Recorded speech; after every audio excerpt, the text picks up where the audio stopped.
So again, if there's an imminent attack, we're dealing with defense of self law, defense of persons law, well-established, well-defined, modern, especially Florida. Self-defense law is very modern. In most states it is. Not subject to a great deal of ambiguity in the law. Facts can be ambiguous, but the law is pretty straightforward. Fleeing felon is completely different. So once the attack is over and you decide you're going to go to the fight, you're going to chase that vehicle down, you're going to fire shots at it as it drives away and then chase it down. You're not acting in defense of yourself or others anymore. Now you need a different justification for your use of deadly force. And by the way, this is obviously a community with lots of homes up and down the street, lots of cars parked up and down the street. Presumably, lots of people are on their porches. In fact, it looks like in the background, is that another person out there by that house on the right, by that white car? If these people are out on the porch for July 4th, I'm sure other people are as well. So it's a crowded community. People are up, people are about, and you're firing shots down the street. Are you even hitting the truck? If you're hitting the truck, are the rounds ricocheting off that truck and flying around the neighborhood?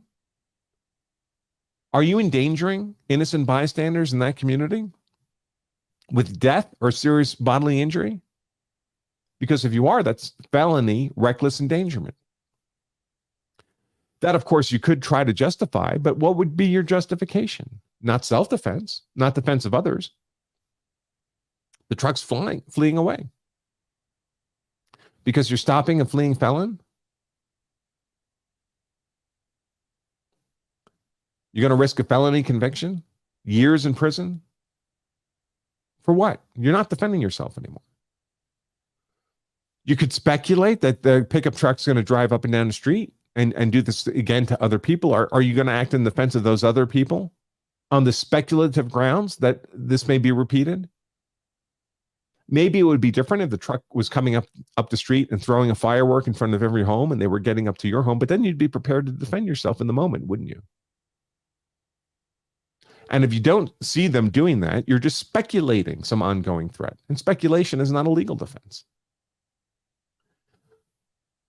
Should anybody be angry with these people in the pickup truck? Yeah, absolutely. Should they be held legally accountable in some fashion? Absolutely. It's horrible what they're doing. They terrified this family and the children in particular.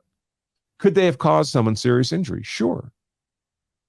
But those are different questions than whether you, as this guy in the red shirt, we're presuming he fired the shots, whether you have a legal privilege to shoot bullets at that car as it's running away to the endangerment of other people in the community. Two different questions.